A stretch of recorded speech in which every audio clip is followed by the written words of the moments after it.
I'm gonna record.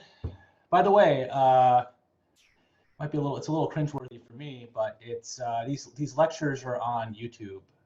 I got 1,020 watch minutes. This is like the most my YouTube channel has like ever done. So, hit that like and subscribe button. Man, I sound like a regular YouTuber, don't I? All these things are there. There's a cool feature in YouTube where you can like watch at double speed in case like you just want to get through it and quicker. Or you can watch at half speed if you really want to torture yourself. Whatever you want to do, it's all on YouTube and with captions as well. Let's see. So last time we were talking about numeric scale degrees, and this is going to be important because today we're going to talk about some jazz chords as well.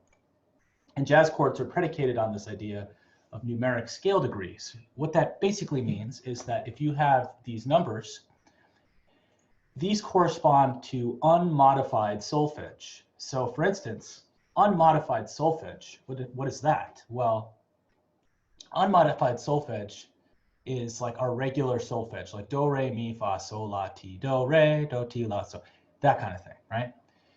Our chromatic solfeges are these modifications, like the sharp 1, this sharp 2, this flat 2, this flat 3, etc., etc.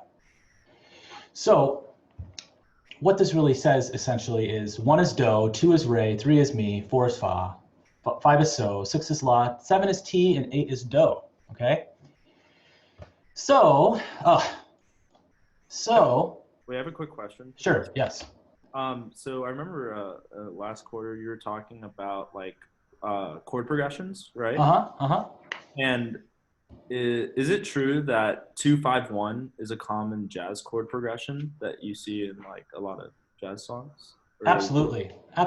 And this is actually a good opportunity for me. Well, I'll switch notebooks really quickly and I'll copy this thing from this other notebook really quickly. Here is, okay, I'm going to copy this from my counterpoint notebook to my 1 series notebook. And I'll file this in a correct place later, but what this chart shows us, we'll take a quick detour into this land really quickly of interesting chord progressions. Chord progressions are, you know a few of them. You know the plagal cadence is like 4-1. You know the authentic cadence is 5-1. Things like that. There are so many different possibilities. But one of the things to kind of be aware of is that a 5-1 cadence is actually, sometimes people call the 5 the dominant chord. Okay. So essentially a 5-1 cadence is a dominant chord going to a tonic chord, or it has a dominant function.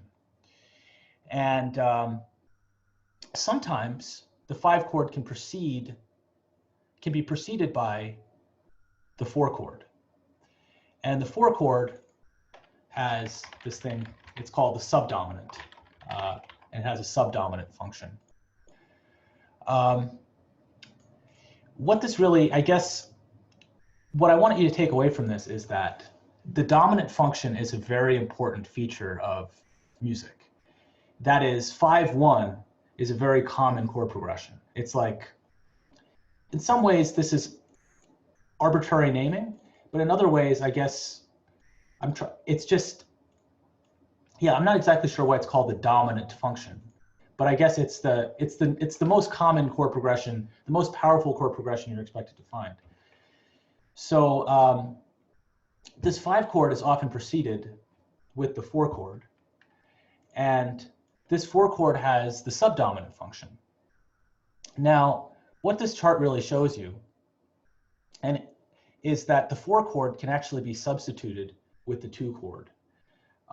That is, the 4 chord and the 2 chord both kind of in some ways have a subdominant function in that it sort of precedes the 5 chord. Like oftentimes you'll see the 5 chord preceded by one of these 2 chords. In classical music, you'll often see a 4 chord going to a 5 chord going to a 1 chord. But in jazz music, you'll often see a 2 chord going to a 5 chord, going to a 1 chord. So I guess to answer your question, I mean, we could talk more about this. I'm glad you asked the question. There's a lot to say about this. But ultimately, the 2-5-1 is very similar as a chord progression to the 4-5-1 in that this functions, this third to last chord has a subdominant function. This next to last chord has a dominant function. And the final chord has a tonic resolution kind of function, okay? Anyway, we got a little sidetracked there, but that's a great question. There's a lot to say about that. Any other questions? I'm going to jump back to scale degrees. Okay, so scale degrees. When you have different scale degrees, what they're really representing, or what they're representative of, are the different notes of the major scale. So what I mean by that is 1, 2, 3, 4, 5, 6, 7, 8. In C major, in the key of C major, if the pitches were starting on C, that would compute to C, D, E, F, G, A, B, C. So I'm trying to hover over this, but a weird box is appearing. But that's what's happening. So a result of this is that it just so happens to be that these numbers correspond to the pitches of a major scale when they're unmodified. If you start modifying these numbers, you can get other scales. So for instance, if you flat the 3, and you flat the 6, and you flat the 7, this should be somewhat familiar to you that shouldn't be too surprising that you'll get natural minor, correct? You're flatting the 3rd scale degree, you're flatting the 6th scale degree, you're flatting the 7th scale degree. So you have do, re, mi, fa, sol, la, te, do, okay? Hopefully this all makes sense. If there's any questions on this, just pipe in. Anyway, so the convention I've been using to describe these more exotic scales is in terms of what they call scale degrees. Oftentimes you'll see scale degrees represented with these little, gosh, this is not going to be pretty. You'll see them, well, actually, no, it's not so bad. You'll see them represented with these little carets above the notes. But since that's inconvenient for me to draw, I'm just going, oh, look at that. I'm just going to draw them as without the carets.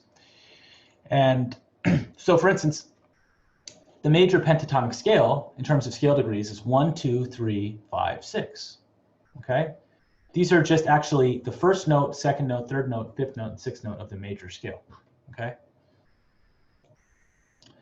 The minor pentatonic scale is the first note of the scale, sorry, a starting pitch, which is 1.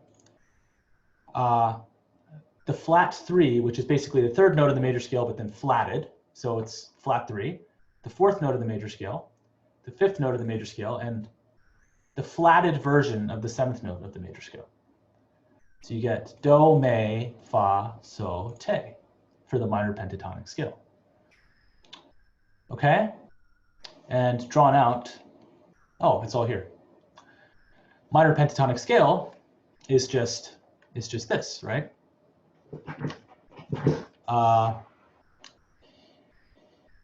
This is starting in La, but I guess I could equally do this, right? And these are the intervals that are associated with this pentatonic scale: a minor third, major second, minor third, and major second. Okay? Cool. At some point I'll assimilate this, but I think that it's not too hard for you to extrapolate this notation from this, right? It's similar. So that was, sorry. So that was do bass minor? This is do bass minor, yeah. So actually, why don't I just do this really quickly? Sorry, there's a more sophisticated way to export these pictures, which don't include these like formatting lines. But This is the fastest way to do it. And this is the same thing in law-based minor.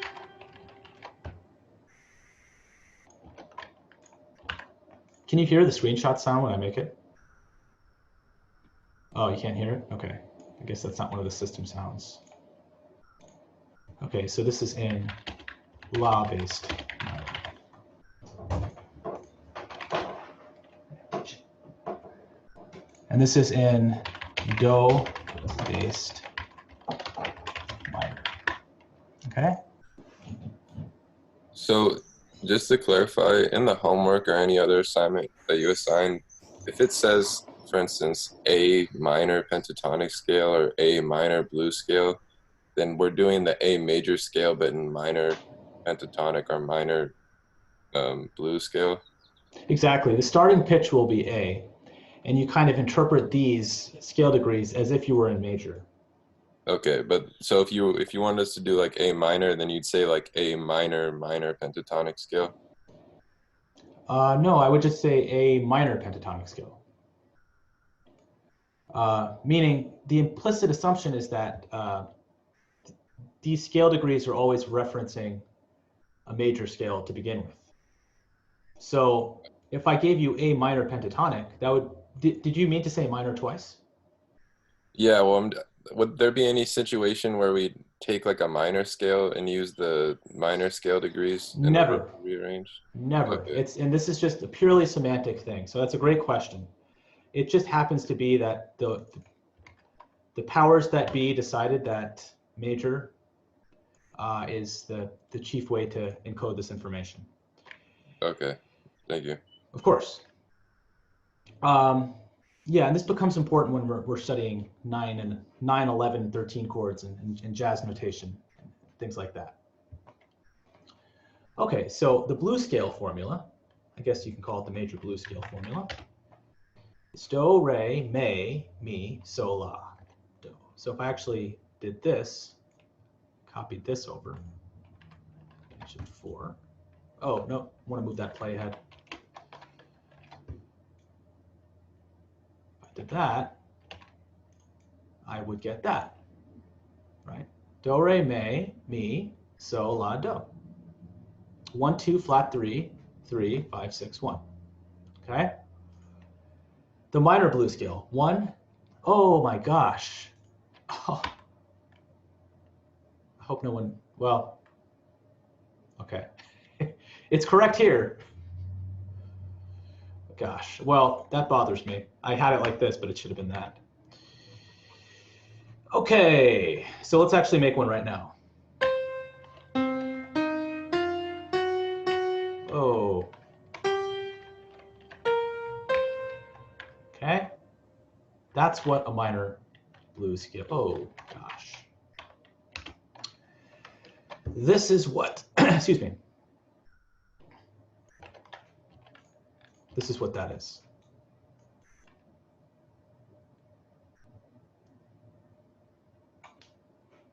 Okay. Yeah. For the homework, do we need to put the natural sign in front of like B5 and the 5 right after, or no?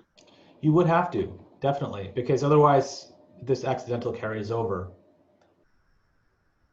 There's no other way to know that this is natural unless you explicitly say so. Yeah, okay. So this is interesting. We'll talk more about the blues today. One of the things that we're going to do for this particular class is we're going to talk about form as well.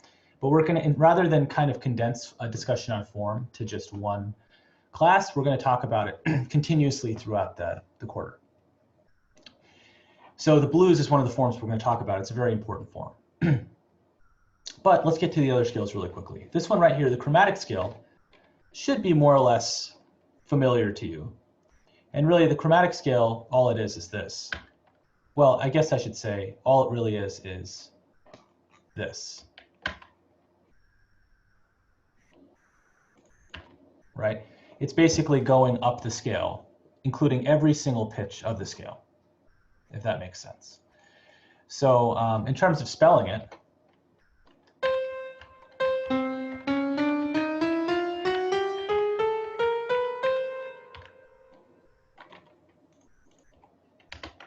It doesn't look pretty.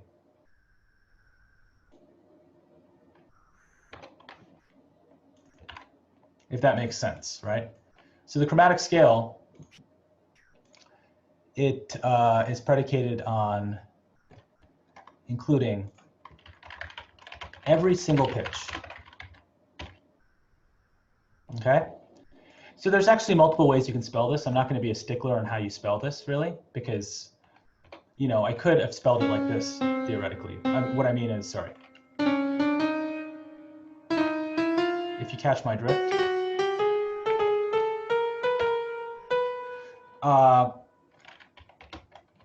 What I'm really saying is,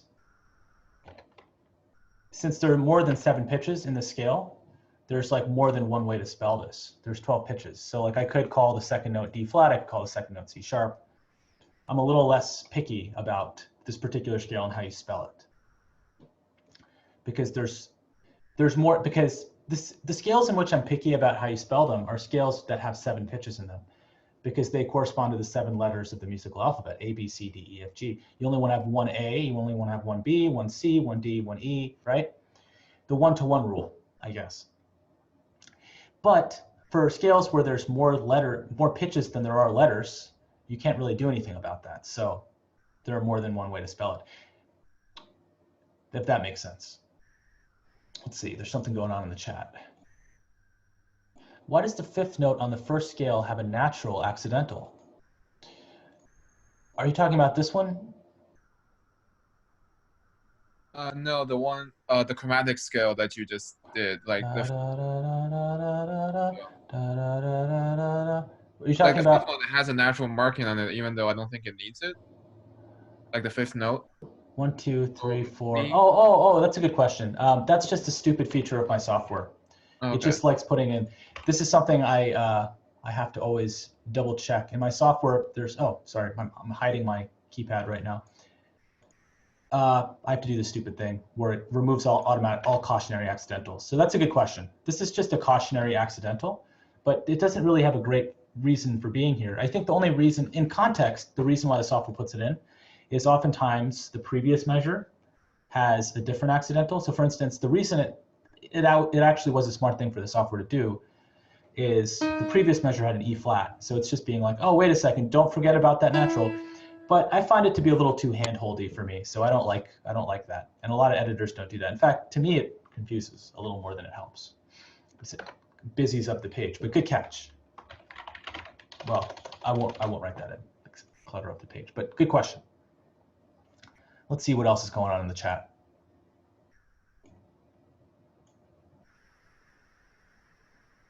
Sorry, I can't find the chat now. There were some more conversations. Okay, never mind. Okay, sorry. Let me exit out of these windows really quickly. Let me move my zoom back to the side. Back to the left side. Sorry, give me a second here. Okay. Speaking of scales, which don't have a 1-to-1 correspondence between alphabetic pitches and notes, the whole tone scale is another example of this. So the whole tone scale is an interesting one. The whole tone scale is basically a very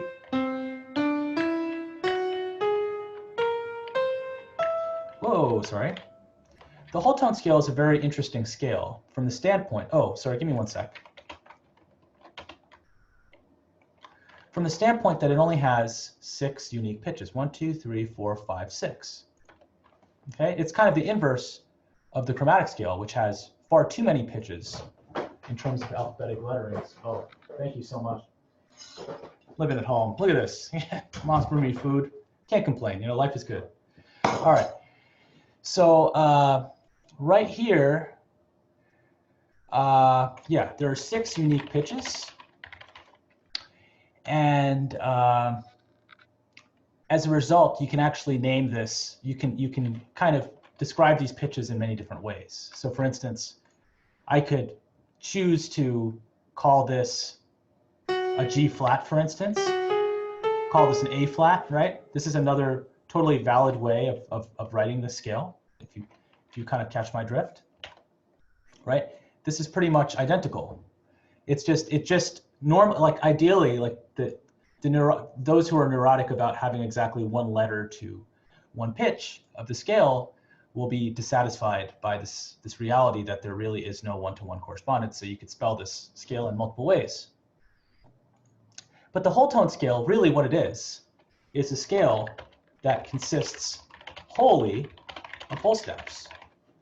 And it sounds very mysterious.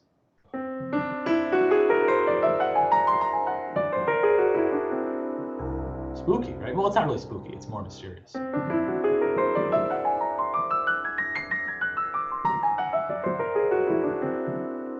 oldie but a goodie, okay? So that's an interesting scale. I don't think we've studied scales. We haven't studied a scale that does something quite like this. It's kind of the inverse, actually, in many ways of the chromatic scale, because the chromatic scale is a scale that consists exclusively of half steps, if that makes sense, right? Whereas the whole tone scale consists exclusively of whole steps. Okay? Okay, good stuff. Now, earlier, I believe it was Maxwell. Oh, people are muting their video. Let's get this party back on a roll, guys.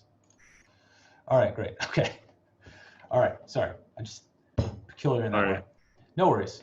Well, this is perfect. Maxwell, you asked a very good question, which kind of foreshadowed what I want to talk about today regarding the blues progression. So the blues progression is a very interesting, well, the blues form is a very interesting form. And I guess I should give you a little bit of precursor on the blues. You know, Miles Davis famously told one of my teachers who studied with him, or actually played with him, he said, "Don't play bluesy, play the blues." And what he kind of what he was referring to by that is, you know, you want to play with feeling. The blues is more than just a theoretical entity. It actually had deep roots in American history, particularly in African American history. And it originated in southern plantations, and its inventors were slaves. And they were sort of singing their struggles. And so it has a very deep significance that exceeds any sort of connotation of music theory. And I think that's important to acknowledge. And so they deal with personal adversity and just saying what you feel and overcoming. And it's a very cathartic and visceral sort of art form. So that's an important aspect of it, because, you know, it's really what my teacher was being told by Miles Davis was, you have to do more than just play the theory. You have to actually play with feeling. You actually have to get the soul in the blues, you know? Right? You have to feel it, right? So there's a little bit of latency, so I can't actually get this to feel exactly, but I still feel it. I feel the blues in my soul right now. Okay. So if we're going to talk about other aspects of the blues, I guess I want to talk about harmony. And the blues emphasizes three particular chords. It emphasizes the 1 chord, the 4 chord, and the 5 chord. Now, this is something really interesting. I'm glad Maxwell asked me this question earlier, because it actually kind of perfectly ties in to this sort of discussion. In most classical music, what you find from a harmonic perspective, let me create a new document. What you find from a harmonic perspective in most classical music is you find this sort of chord progression where you have this. Oh, whoa, sorry, I'm sorry. What you see in most perspectives in classical music is this. Okay? Whoops.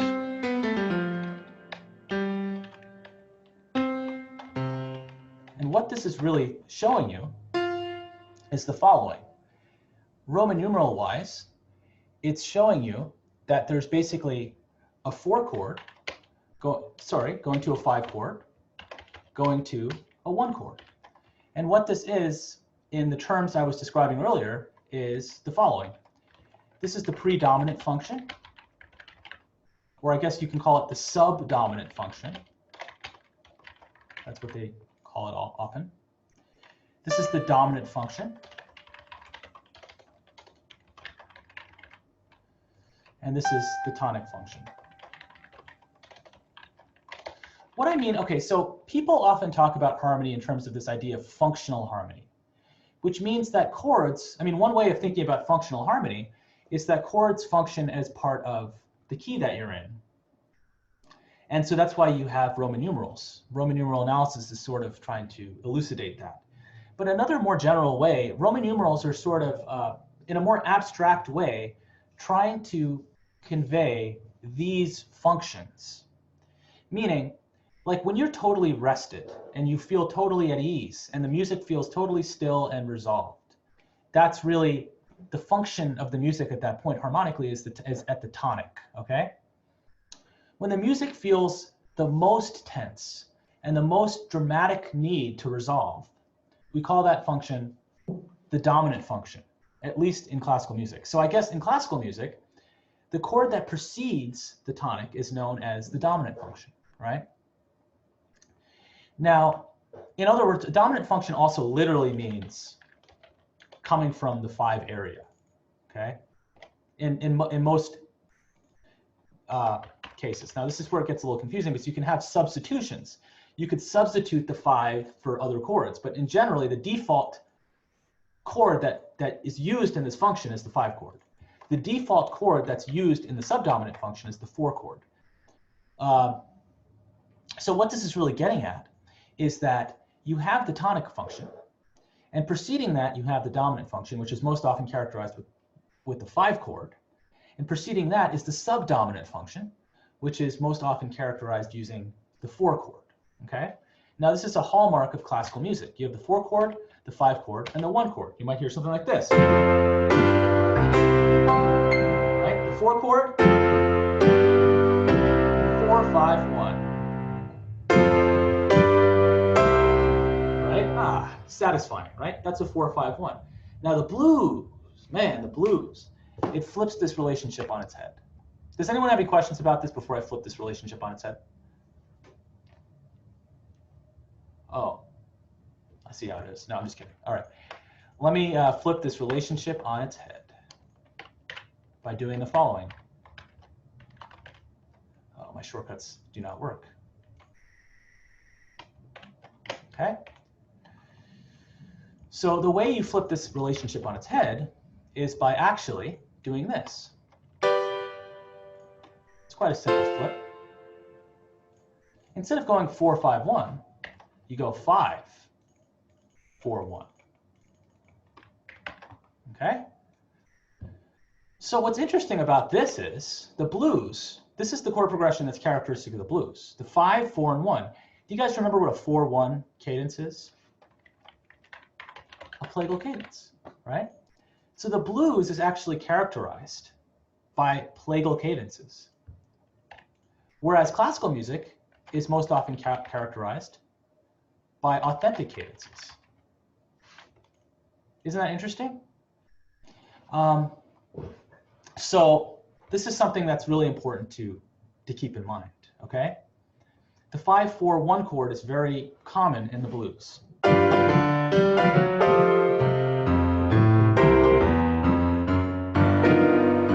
Right? It goes 5, 4, 1. And then it sometimes goes back to the 5. And it goes back to the 1, right? Ooh, there's an unsettling amount of latency on my keyboard, but that's okay. So to elucidate this a little bit more, let's actually talk about where these chord progressions actually occur in the music. Oh my God, there's a lot to talk about today. I just realized I just had a panic moment because I realized there's so much to talk about. But it's okay, I can talk about some of this stuff next class as well. I actually wanted to talk about this the first day, but now it's the 3rd day. So let's just get on with it. Okay, so the most common, well, one of the most common progressions for the blues is the 12-bar blues form. And what the 12-bar blues form is 12 bars, 12 measures, because a bar is really a measure, that's what they mean by it. 12 measure blues form, right? And each measure is shown with the chord underneath it. And it's actually, what this is showing you is 5 different variations on the 12-bar blues form. So what this is showing you is on the first 4 chords, you have a 1 chord. On the 5th chord, you have a 4 chord, and the 6th chord as well. 7th chord, you have a 1 chord. The 8th chord, you have a 1 chord. And the 9th, you have a 5 chord. The 10th, you have a 4 chord, and the 11th, you have a 1 chord. Right here, this right here is the plagal cadence, right? Because what we have over here, this 5-4-1 nonsense, no, not nonsense, awesomeness, is the plagal cadence. That's so characteristic of the blues. So this is what I want you to do, okay? I'm going to play the blues, and I want you to raise your hand. Oh, you guys have to. I need to see your hands, so I can't see your guys' hands unless your video is on. Okay. Okay, great. So I'm going to see. I can only see so many videos at the same time, but I'm gonna expect a lot of hand raising. Okay, raise the roof, guys. There's a hand raise function. Oh, sorry. I didn't mean like figuratively. I meant literally like in your video feed. Be like blap, right? Ha! Right. I want you to raise your hand. Okay, awesome. So when I get to the 4 chord, we're gonna get our calisthenics in. Okay. All right. So this is the speed I'm going to count. 1, 2, 3, 4. So basically I'm going to be 1, 2, 3, 4, 1, 2, 3. Okay, 2, a 1, 2, ready, go. Oh, sorry, I'm gonna be very vanilla. Sorry, I really want to play this variation, which is the way I normally play the blues. But I'm gonna play this variation because I just accidentally played the 4 chord because I'm so used to doing that. All right, so let me start again. 2, a 1, 2, ready, go.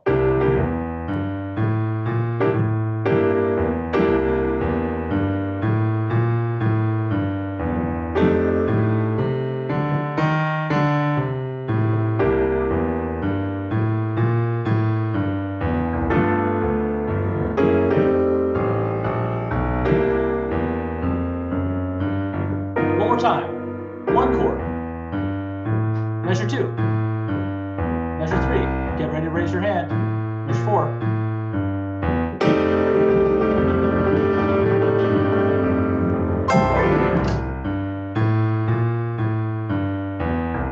Good old plagal cadence. Back to 1.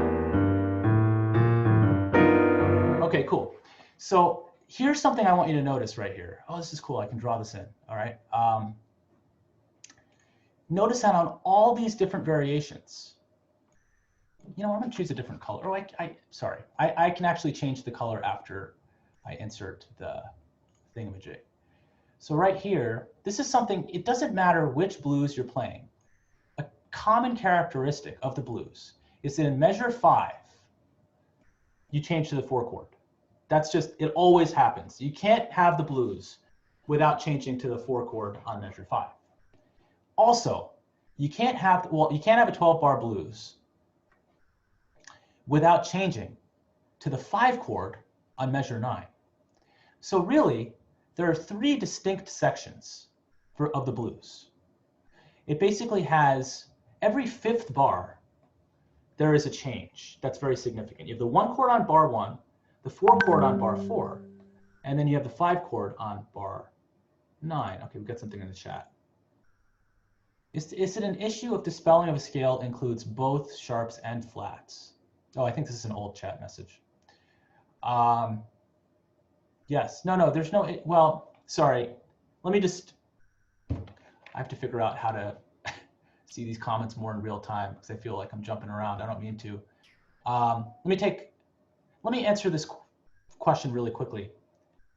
There's not a problem if you use sharps and flats when you're spelling scales. Not at all, especially if you're dealing, well, there is a problem. It depends on the scale. When you're dealing with the chromatic scale and the whole tone scale, go for it. Use sharps and flats. Okay, so back to the blues. It's a 12-bar progression. Incidentally, can you guys just like chat in? It's like easier for me if you just like talk in because I didn't see that message till like 20 minutes past or 10 minutes past. So just interrupt me if you want to ask a question. But someone just chatted something again. Oh wait, what am I seeing? I don't think. Never mind. I don't know what that. I'm getting some weird sound notification that goes. It's sounding like this. don't know if anyone's hearing that boarding sort of sound notification, but I'm hearing something. It might be when someone enters. It might be which one? That might be the sound for when someone enters. Oh, okay. All right. Maybe I can figure out a way to to stop that from being a thing. Anyway, Wait, I have a question. yes. Is that You said it's Shane. You said it's characteristic for like the 9th bar to be a 5, but on the C like line, it's a 4 instead. Ooh, I contradicted myself. This is very uncommon.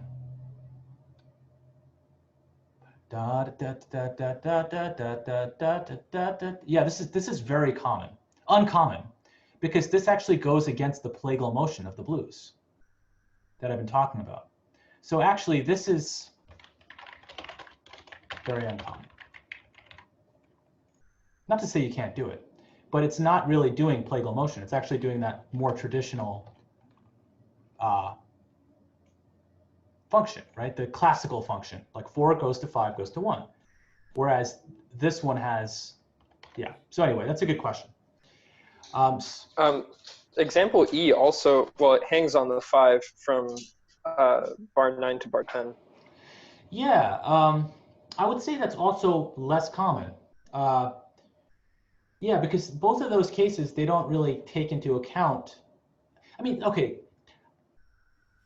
Yeah, I'd say that's more uncommon. That's not the vanilla implementation of the blues. I'd say the most common implementations of the blues are exempting C and 5. Does not do final plagal cadence. But with that being said, these are acceptable choices. If you hear someone like B.B. King or different interpretations of the blues that don't necessarily adhere to a 12-bar form, and maybe they'll do a 16-bar form, or they'll just sort of loosely reference the 3 chords in question, the 1 chord, the 4 chord, and the 5 chord, you'll see all kinds of different permutations. But I guess I will say that the most common 12-bar blues progression is A, and I would say D and B. But that's not to say you can't do the other possibilities, but I will stand by saying that the 4 chord definitely happens on bar 5. And that really, this is strange. C doesn't, the 4 chord usually doesn't happen on bar 9. But anyway, let me play. Yeah, sure. Is there a cadence in the blues progression that's stronger than the others? Is there a cadence in the blues progression that's stronger than the others?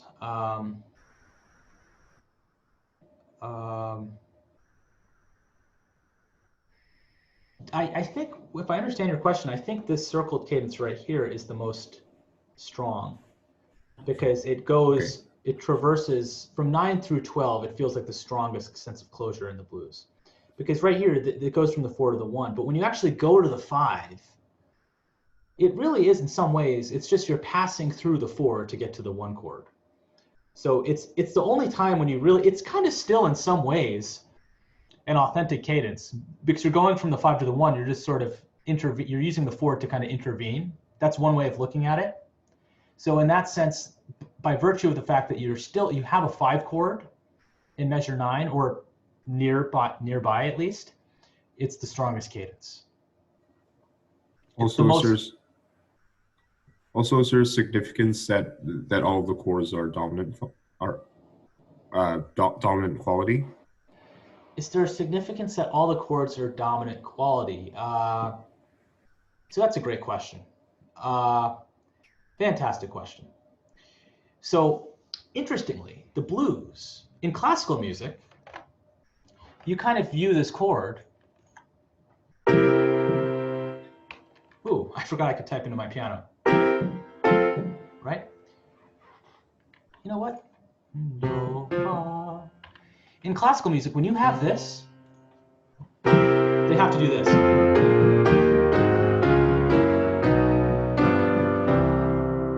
You have to follow a dominant chord with a tonal resolution, right?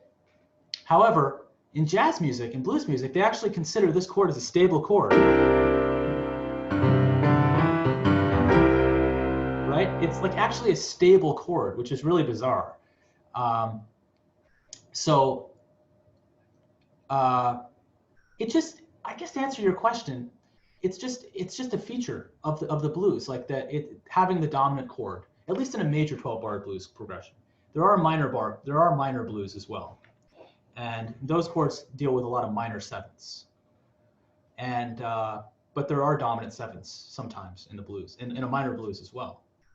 But that is an interesting thing that differentiates blues music, or from jazz music in general, from classical music. Because in classical music, when you have a dominant chord, when you have a dominant voicing, meaning when you have a dominant seventh voicing, it always functions as a dominant chord. Meaning, like the quality of this chord is a dominant seventh, right? You would agree, like before I even talk to you about what a dominant chord, before I even told you what the dominant function was, you had already known this chord as being a dominant seven, right? And the interesting thing about a dominant seven in classical music is it always functions in the dominant as a dominant function. It always has a dominant function, meaning a dominant function is something where a dominant function means the thing resolves down a fifth ultimately. This will become more clear when we talk about secondary dominance, which is something we're going to talk about, which I'm so excited about. I love those. But dominant sevenths have a dominant function in classical music, meaning the dominant function, if I were to go back here and kind of choose my words again, I would say the dominant function most of the time has this idea of falling a fifth to resolve, okay? So when you have a dominant voicing, which is, this is the quality of this chord, is a dominant seventh quality of the chord. Gosh, give me a second here. This definitely qualifies as to be in the confusing associations document on the OneNote. Quality of the chord is a dominant seventh. In classical music, this voicing, or this quality chord, always functions, always has a dominant function harmonically. Meaning, it wants to resolve down a fifth. It doesn't feel resolved until it does, okay? So that was a great question. Thank you so much for asking that question. That was the question of the day. You just got some imaginary extra credit points for asking that question. In classical music, this is really how the dominant voicing functions. It wants to resolve down a fifth, meaning if I add Roman numerals right here and I go, let me see, and I go to blap. Oh, wrong heading. Go to blap over here, when I do 5, this wants to resolve a fifth below. But in blues, they're like, I don't care. It's like right here. No, I'm gonna draw out the 12-bar blues really quickly to kind of elucidate this. Oh.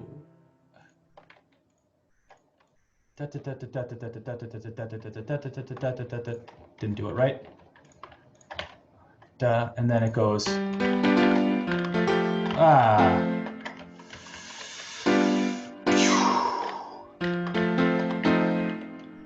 Okay.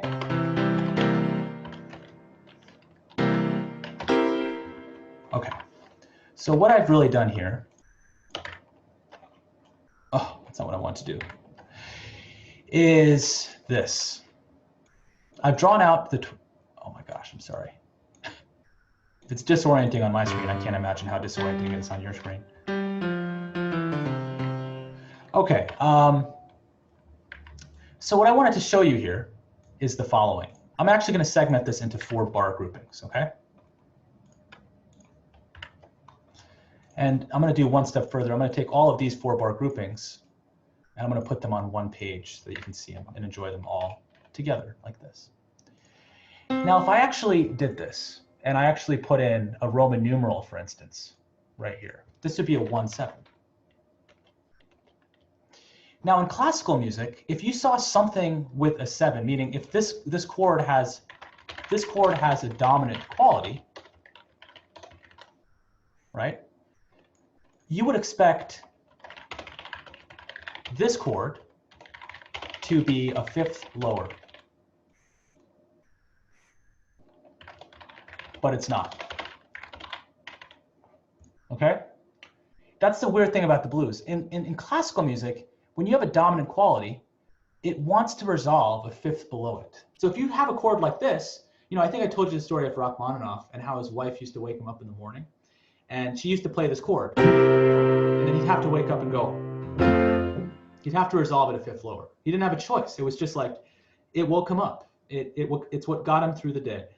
Now, in jazz, if you play that for B.B. King, he'd be like, he'd just keep sleeping.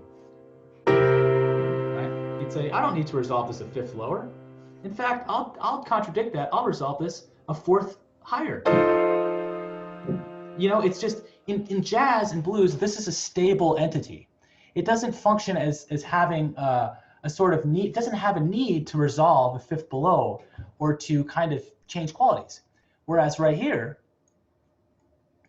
in classical music, it has the dominant quality chord has a very strong desire to resolve a fifth lower.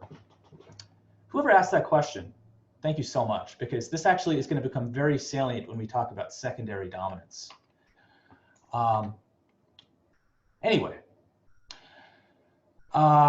getting back to the blues, let's do some hand raising. I see. You know what? I think I saw a cat in one of these videos. You know, maybe on the 4 chord you can raise your cat's paw. That'd be incredible. All right, awesome. 1, 2, 1, 2, ready, go.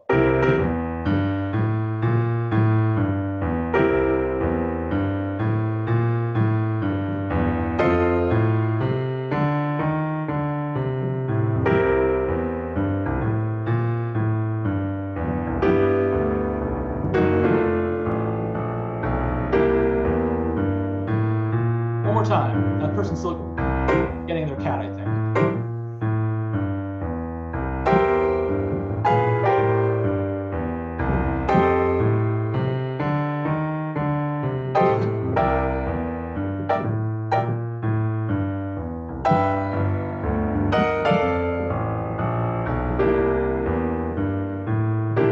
Okay, they got their cat. Okay, they can't find their cat. Okay, no worries. Very good.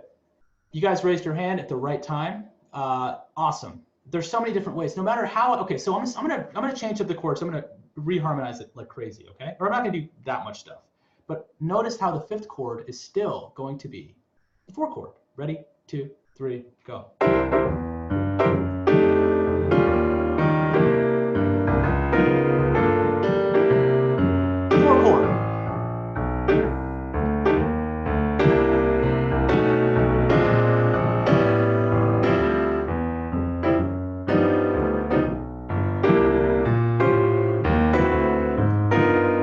4 chord.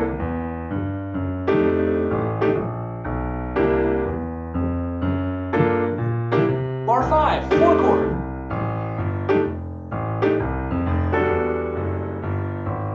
Okay, I take back what I said about measure 9. You could definitely have other chords there.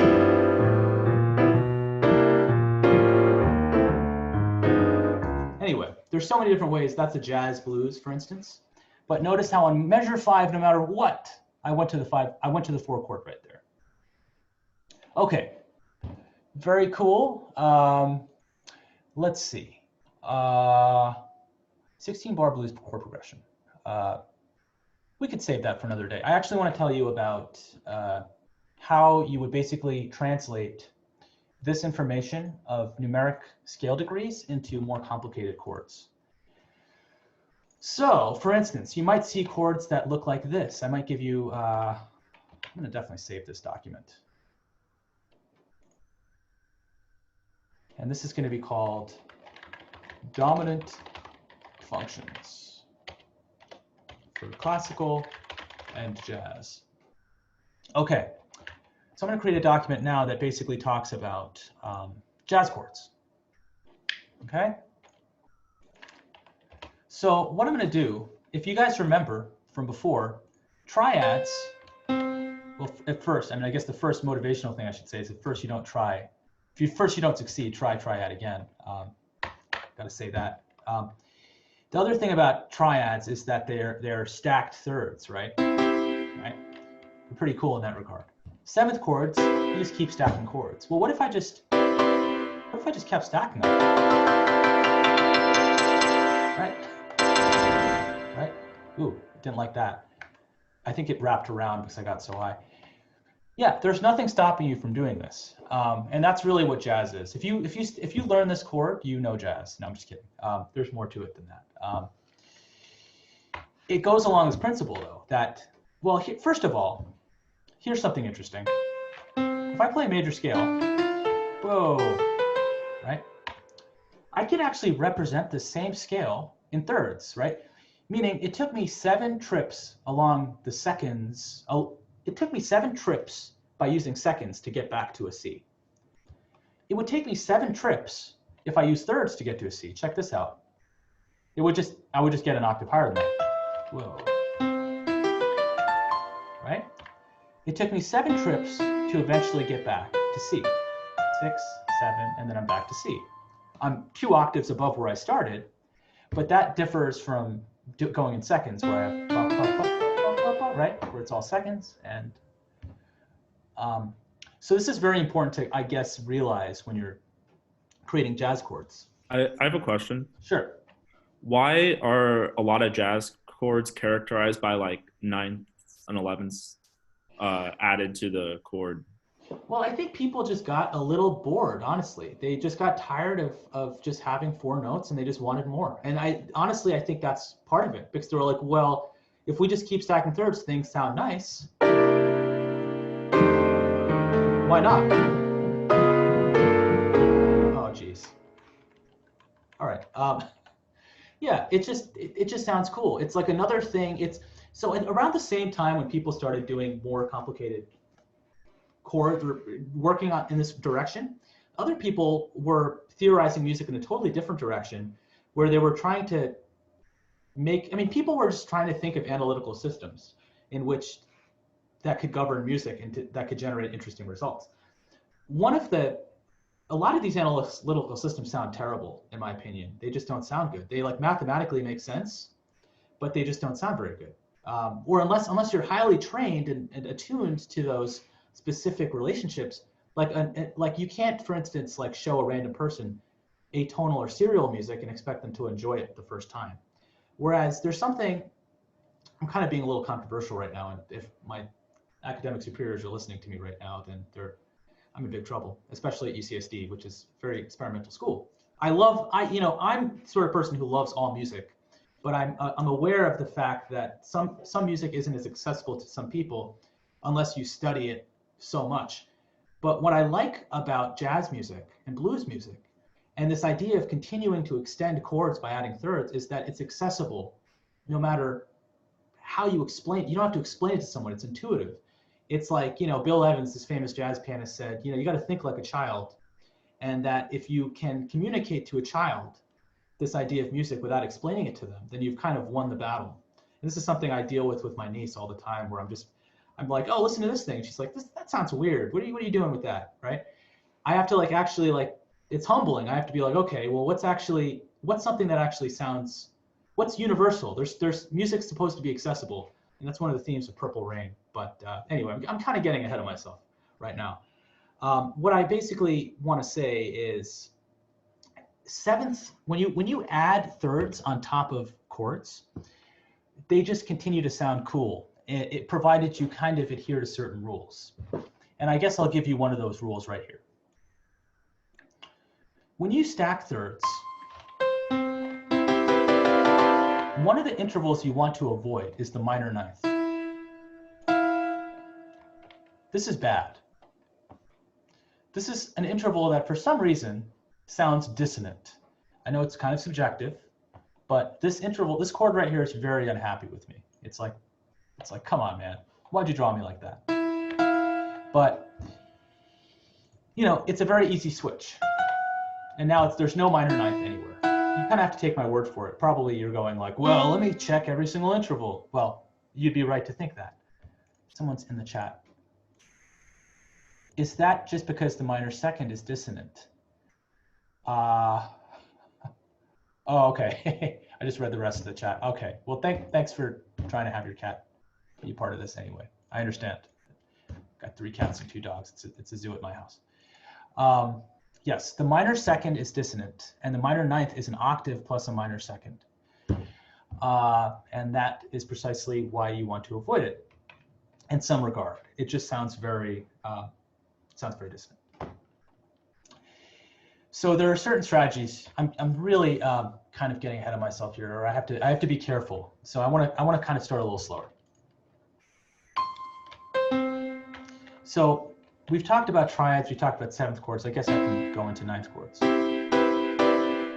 So this right here, by definition, well, let's think about it. How would we describe this in terms of the scale degrees I told you about earlier? It's basically 1, 3, 5, 7, and then what? 9, right? 1, 3, 5, 7, 9. Fantastic. Because remember, we're oh, you know what? Okay. This is probably what you came up with, right? This D you probably thought of as a second. Meaning if you looked at these notes and you compared it, if you kind of looked at this note as being the basis of a major scale, the bottom note, this is the crux of it really.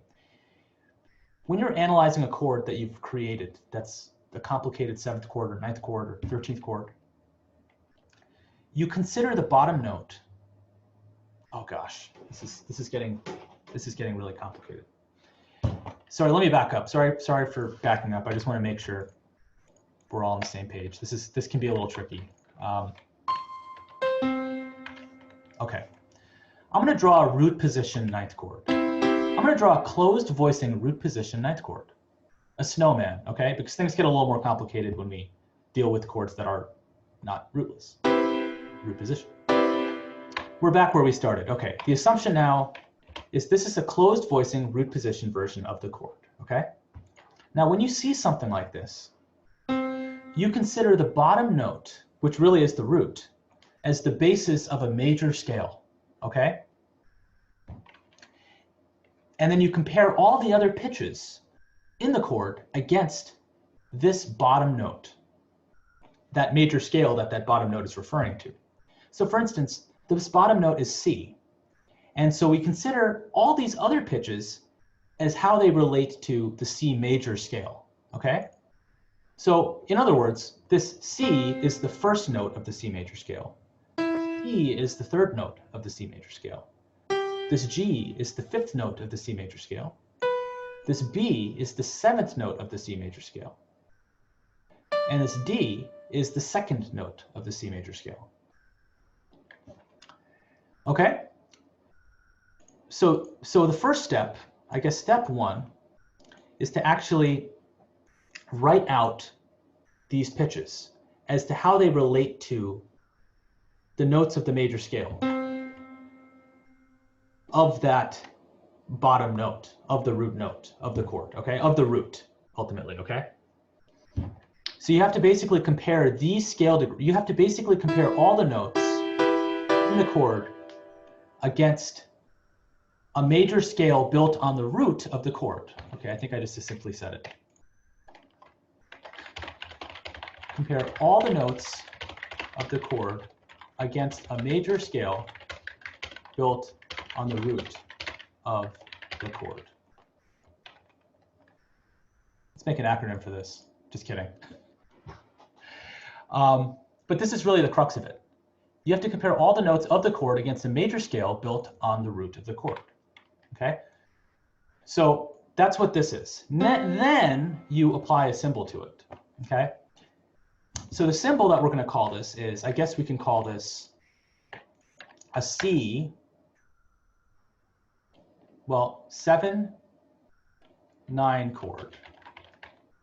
This is one way you could describe it, because the 2 really is the 9. From the stamp, let me actually do it this way. the 9 really is the 2. But you like to refer things as a 9 in this case because we're continually stacking thirds. 1, 3, 5, 7, 9. Okay? Okay, so if you see this chord symbol, this is actually, guys, I'm sorry. This is actually not correct. Let me actually tell you how to, part 1 of this is correct, okay? You have to compare all the notes of the chord against a major scale built on the root of the chord. But what do you actually call this? This is what you call it. You refer to the chord as the triad or the 7th chord plus extensions, okay? I guess I should say this. There's two parts in naming. 2 parts in naming a 7th chord. The underlying 7th chord and the extensions. Okay? What I mean by that is this chord right here, this 5-note root position version of the chord, has an underlying 7th chord, which is made up of the first 4 notes, okay? If that makes sense. What is the underlying 7th chord of this right here? Well, that's a question that is probably worth reviewing. What interval is this? Major third. Major third, great. What interval is this? Minor third. Minor third.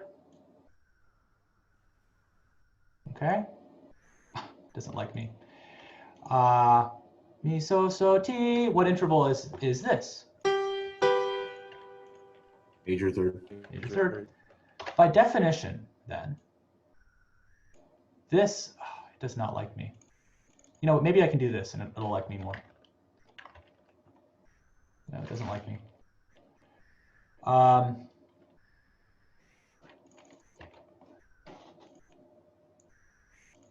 Okay, it likes me now. So this right here is basically right. These are the intervals that make up the underlying 7th chord, right? So I guess I'll color this in to show you what I'm talking about here. So I'm going to choose the underlying 7th chord. I'm going to color it blue. Okay. So this is the first part in naming a 7th chord. Sorry, this is the first part. Oh gosh. In naming a jazz chord.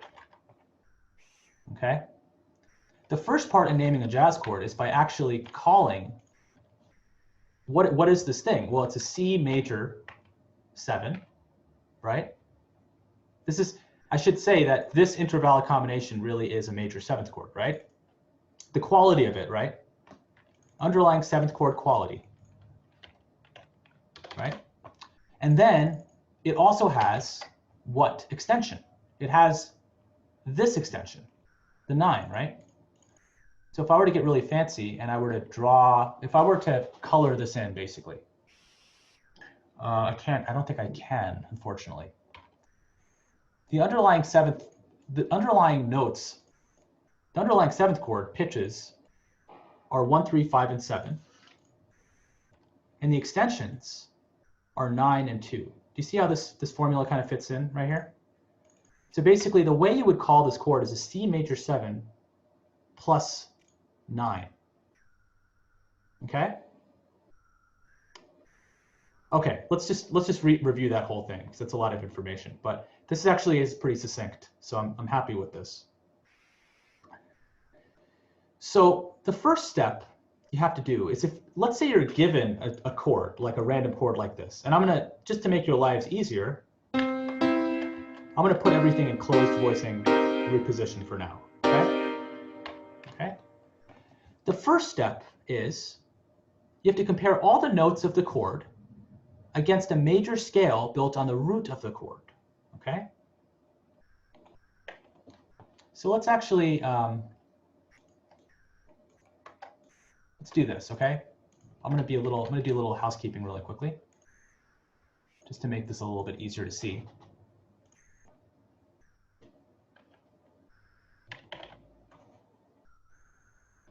Okay.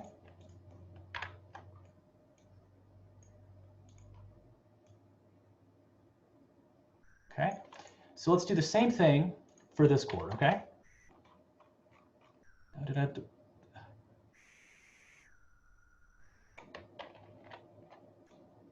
Oh no.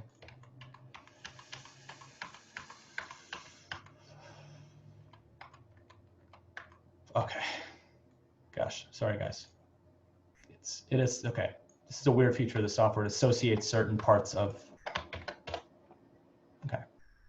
Give me 1 sec.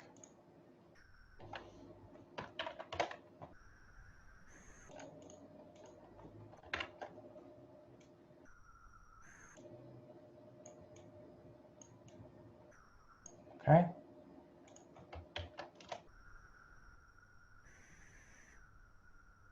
Okay. We've done it. Fantastic. Okay. So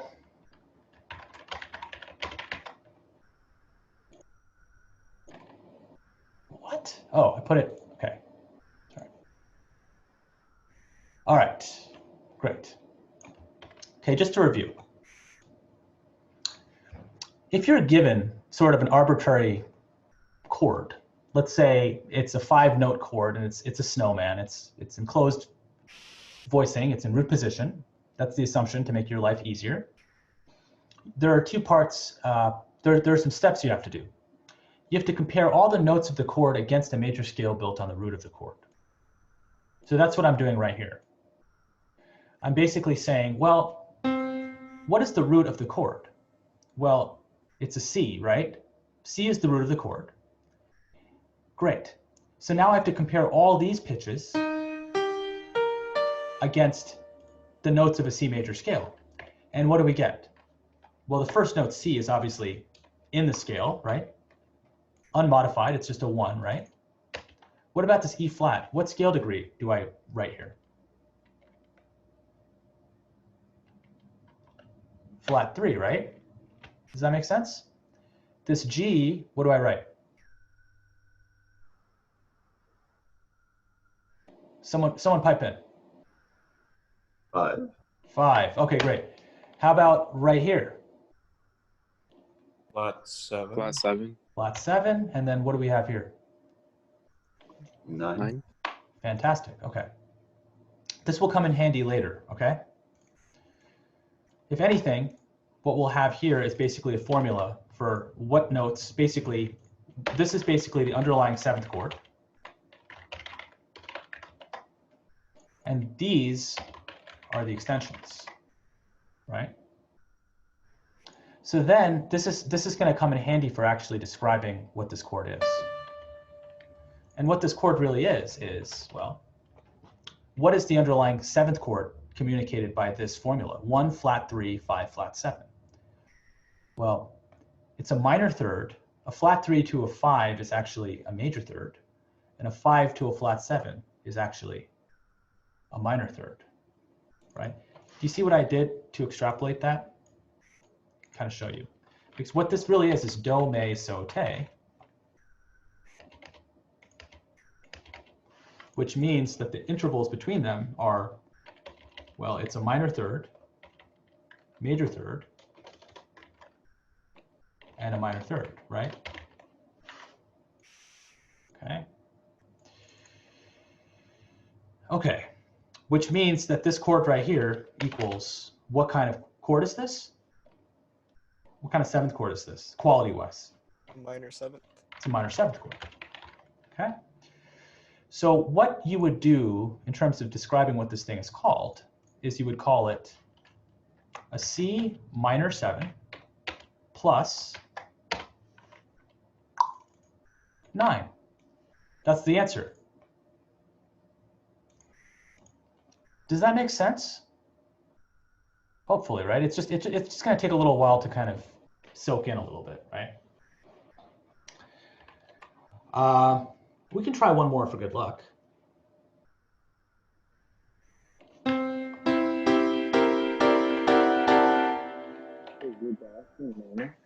What'd you say? Minor in the previous example. Was this minor? The dash, does that mean minor? Oh yeah, the dash means minor. This is synonymous for minor. So you could say minor 7, you could say dash as well. Some of these associations are actually listed under the OneNote. I'm opening up this app it's actually a really cool app. I didn't mean to though. Some of these definitions are actually, I think, listed somewhere.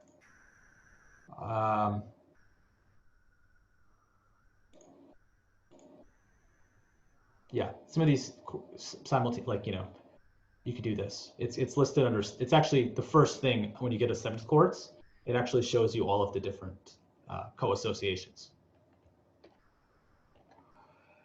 So I guess let's work out this one, okay? So this one is a juicy chord, my goodness. If there ever was a juicy chord. So we have to compare all the notes of the chord against a major scale built on the root of the chord. Okay? So a major scale built on the root of the chord, I'm being nice to you by just giving you C is the root consistently. Let's analyze all these intervals. Let me get rid of this cautionary accidental because who needs it, right? Okay. So what scale degrees are we working with here? 1.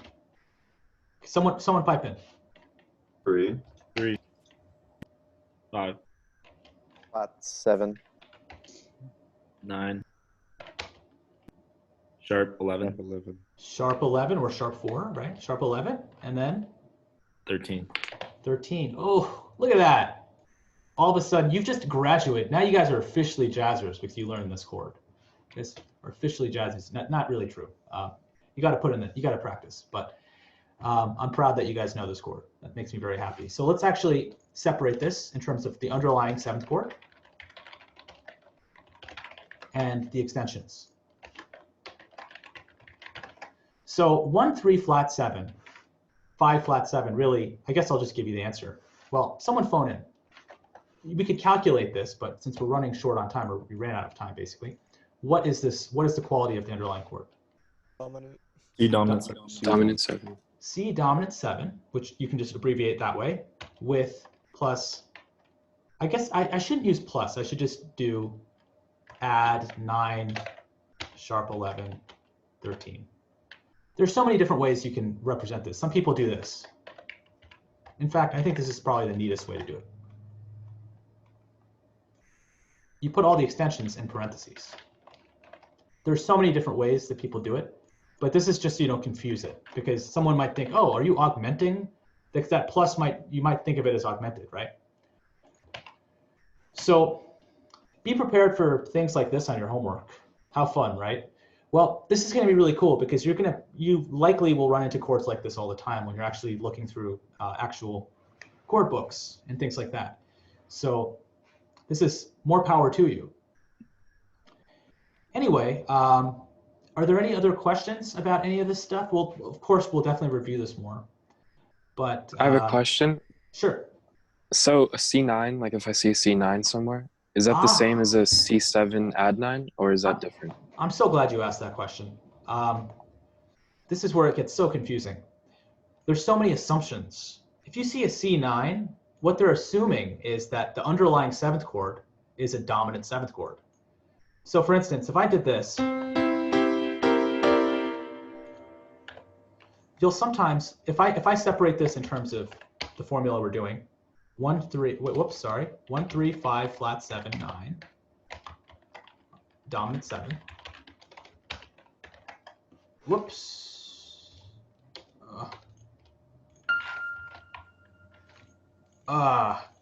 Okay. Then C9. Some people just do this.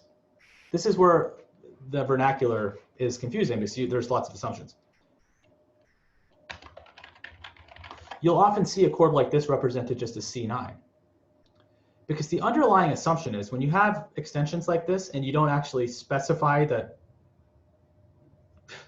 you don't actually, you could write it like this, of course.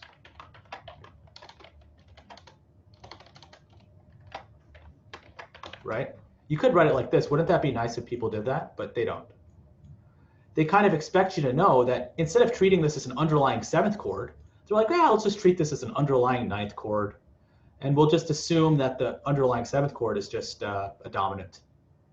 So if you see this and you don't see anything there, it just assumes that the underlying 7th chord is a dominant and that this is just the extension. So, Professor, going off of that question, so if it was like a C and then a triangle and then a 9, or like a C triangle 13, would it be like assuming like that all of the other thirds are there? Absolutely, and yes. Okay, so it's just kind of an abbreviation? Absolutely, absolutely. So that's a great question. So if I have this juicy chord, and I go 1, 3, 5, 7, which is, I guess, major 7th, with a 9, sharp 11, and a 13, I guess you could actually represent this as a C. This is where it gets so crazy. C major. Oh, I guess, okay, actually no. Well, okay, I'm gonna make this chord less juicy. If you see this,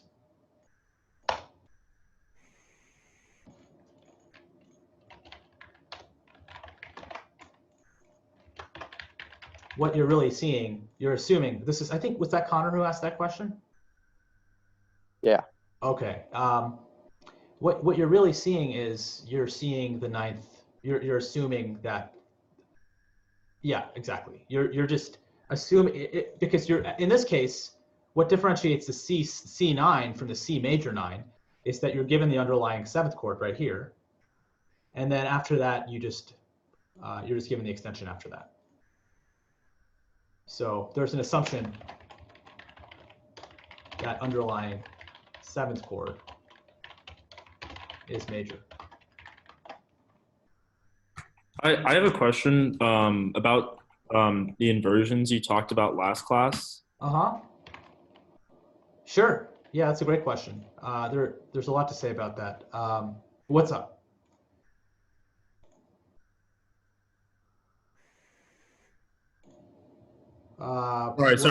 Sorry. So say like there is like it's written as like B flat over C.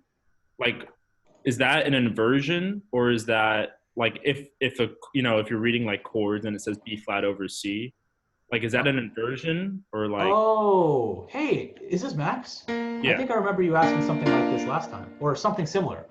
If you see B flat over C, oh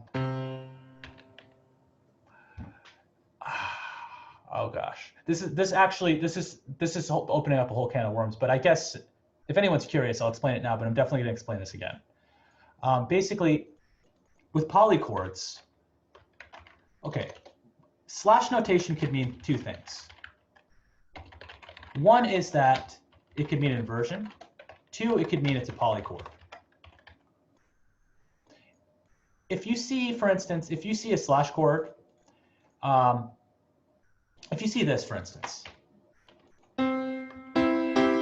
whoops, if I do this, well, actually, this is actually very related to what you were asking last time. This polychord, you could represent actually as this. You could actually call this this. Oh no, not that. Sorry, give me a second. You could call it this. Is this kind of what you're asking? But you were asking about like C. Okay, you might not be asking. I was talking about if you have a like a chord, right? But then it says that it's over like something not in the chord. So okay, so that's case 2. So case 1 is inversion is if numerator is in. I'm just writing this out explicitly so I can have it for later. But if I guess it's a slash notation can mean an inversion if the denominator is in the chord of the numerator. But it's a polychord if denominator note is not in the chord of the numerator. because really a slash notation, it's a chord in the numerator and a note in the denominator. And sorry, I'm just explaining this explicitly just for everyone else as well. But I'm going to get more to your question in a moment. So in this particular case, you have a C over B flat. But in fact, it was a, well, I guess you can do this also, but it was a B flat chord over C. It doesn't matter, I guess. B flat, well, it does actually make a difference in that case. Yeah, that makes a big difference. Because if this was a C over B flat, this is actually, in some ways, you can kind of think of this as an inversion. Because in some ways, this is like a C7 over B flat, in some ways, right? True. But if you did a B flat over C, this actually makes a big difference, believe it or not. This is, oh my gosh. This is actually a sus chord.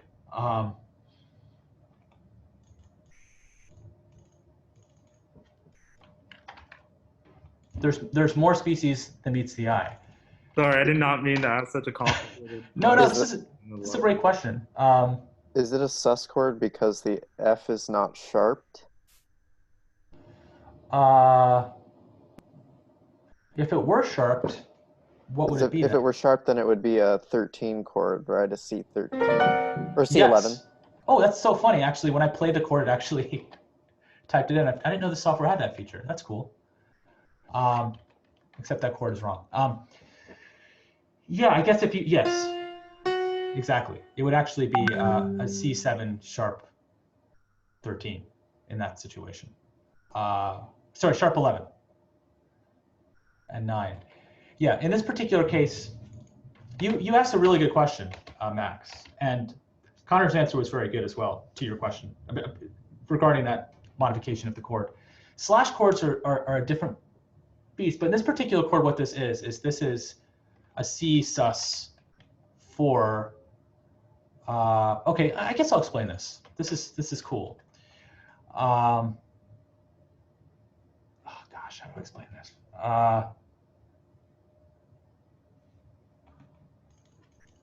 What this is a C9 sus 4. And the reason that is because of the following. If I make this into a closed voicing root position, like if I actually fill in all of the other notes that are not necessarily included, like this is an open voicing chord in some ways because I'm not including like this, for instance. Right? If this is like the closest snowman that I could make for this chord, if you agree with that, okay? But this note is actually not in the chord. This E is actually this. It's suspended. It's like a chord that eventually, suspensions ultimately resolve. So what you have here is basically, what you want for the next chord, well, in most contexts is, you want some resolution. Like,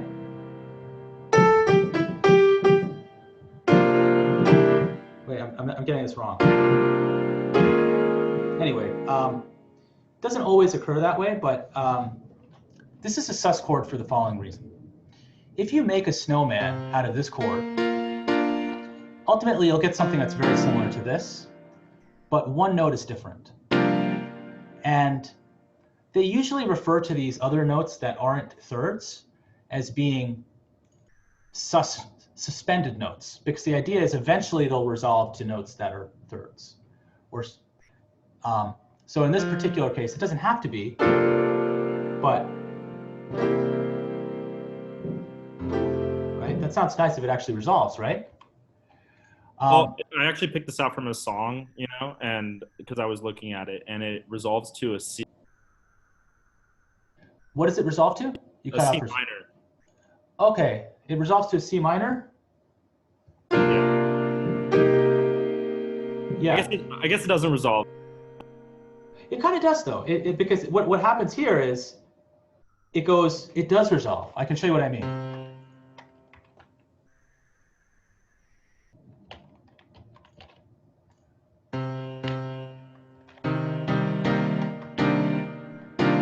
check out how this F kind of resolves to this E flat.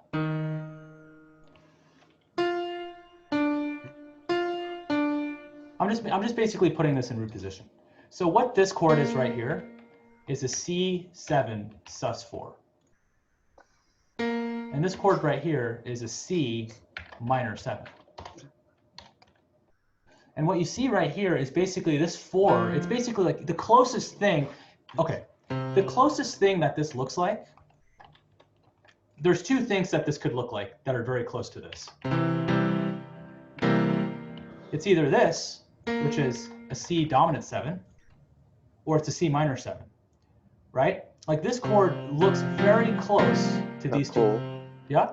There are some students who are trying to leave, and they wanted to ask a quick question about the homework in the chat. Okay. Oh, yeah. Okay. Oh, I'm sorry. I have to go, but this is interesting. I'll watch the recording later. It is 11 a.m. Me too. I have another class in a little. I have a quick question about the homework before I have to go. What's up, Sonia? I sent you an email, I think it was yesterday, about the homework. But I was going to ask you about the different softwares that we can use for the homework. If you could put those on Canvas so we can use it. Sure, that's a great thing to tell you about. So I guess I'll put that in software. They're in the OneNote, right? I think I put the files in the OneNote, but I think she's referring to like the specific software. So like you could use MuseScore. You have the link. You have like a page of links, right? In the MuseScore, in the OneNote. Oh, I do? There's some links, but I'm asking about the ones that we can download onto the computers to do the homework directly on there without having to print it out.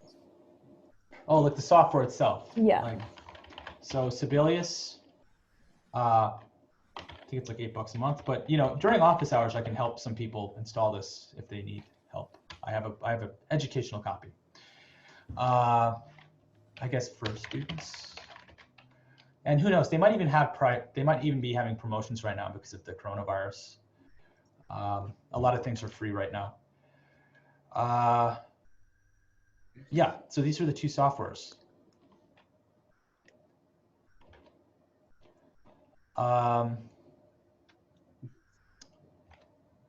Yeah, this is great. I'm so glad you asked this question.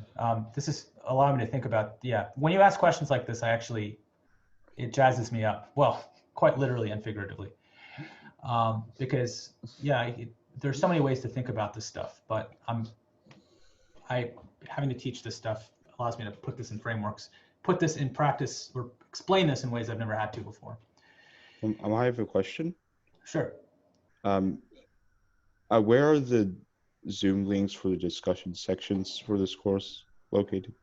Oh, for the discussion sections. Oh, you sent me an email about this, I think. The Zoom links for the discussion sections are, you have to ask your TAs. Okay. Everyone does something different. Like I have a YouTube playlist, and thanks for watching, guys, because I need more subscribers. Yeah, so I think they might be putting it on Canvas or something like that. Okay. Yeah. Where do I find their contact info so I can? Where do you find their them? contact info? I have something I can. Oh, actually, no. I think it's right here in the syllabus. Unfortunately, you can't. Well, you could actually download this, but here are their emails right here. Okay, thank you. Of course. Nakul, actually, I realized that the chord progression I was talking about, I was in B flat when I was looking at that. If that makes any difference. You were in B flat? It would the song is in B flat. Oh no, that doesn't make a difference, because what you saw ultimately was you saw this motion, right? You saw this motion this is how a sus chord looks. A sus chord oftentimes has a squashed second in there, but it's built in such a way where you can't invert it to like make a snowman. This is like an interesting feature. I guess I'll like write that. Sus chord has a second, but can't invert into a snowman. Okay? But subsequently, it often resolves to a snowman. Okay? okay? So this is what I'm basically trying to say. Like, it has a second, it's squashed like this. You can invert this to your heart's content, but you're never going to get this to be a snowman. You know, it's an existential problem for a sus chord. You just have to talk to it and explain to it. It's just not going to be a snowman. It's just part of life, hard truth. But what's nice about a sus chord, it has a squash second, is that this weird interval usually resolves to make a snowman. So the idea is this this sort of tense moment resolves. That's why it's just you're in suspense. It's like, what's going to happen? Right? It's suspended. And then, so that chord right here that you explained earlier, the slash chord, it ended up working out that if you were to explain, oftentimes you can represent a slash chord as a chord that doesn't involve a numerator denominator. And in the case of the slash chord that you showed me, you can do that. And when we actually looked at that chord, we found out interesting things about it, because ultimately this is how this conversation started. We talked about slash chords, and then we discovered a new chord, and then this is basically that chord. But this is definitely worth talking about again, because you asked a really good question. But hopefully that makes sense. Does that make sense? Sort of? Yeah, it does. So I guess I should say something about slash chords, is that slash chords can be... I was just confused, like, because you said it meant inversions, and now you're saying that it's a sus polychord, so I was a little bit confused. Yeah, so, okay, yeah, so yeah, ultimately, yeah, I could repeat this, but it's probably best that I just repeat this next class, because I think this is totally a great chord to discuss, because these chords appear all over the place. But yeah, thanks for asking the question.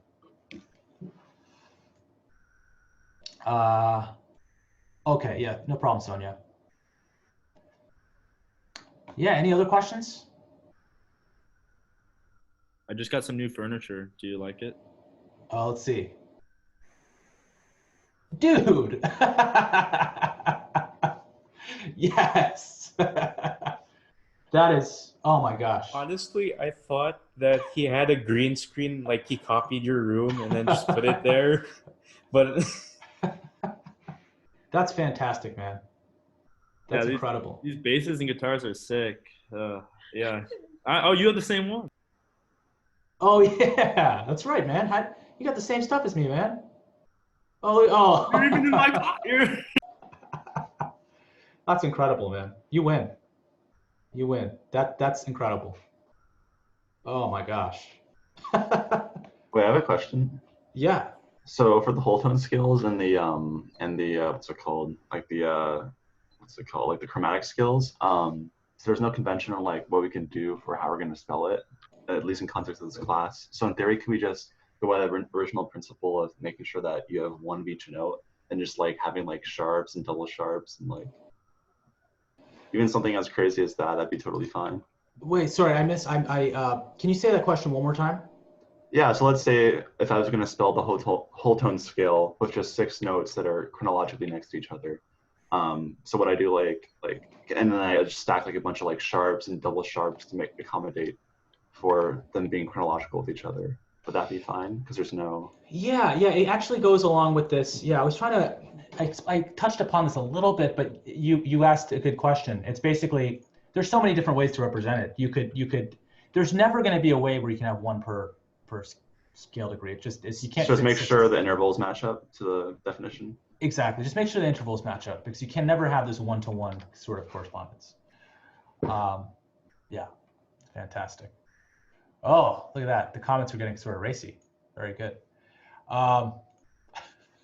Okay. Very funny. Okay. Oh, it was texting Kate. Okay, one sec. Let me send this to everyone. Okay. Very good. Yeah. Any other questions about this? Or I'm so excited. This is gonna be a great quarter. There's so much interesting stuff this quarter, music wise. I don't know. I have a question. Oh, sure. Go ahead. Well, I was thinking about the kind of mechanical method of like compressing the chord, like by moving things down an octave. Oh. Mm-hmm. And it seems the end of that process is to squish everything down into a single octave.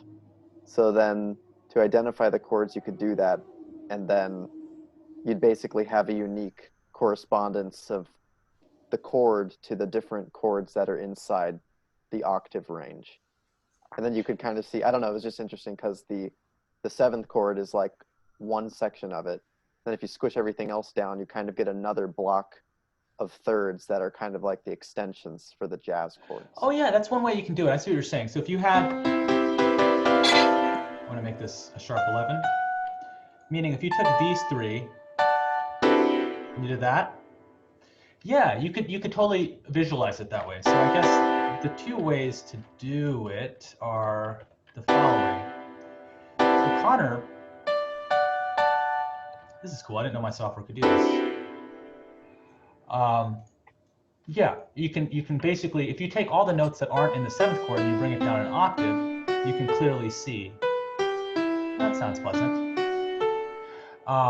You can clearly see what the extensions are. So that's one way you can do it. Hi, I was wondering if I could get the link of Sibelius for free. Okay, so let's do this. Okay, well let me stop sharing my video. Let me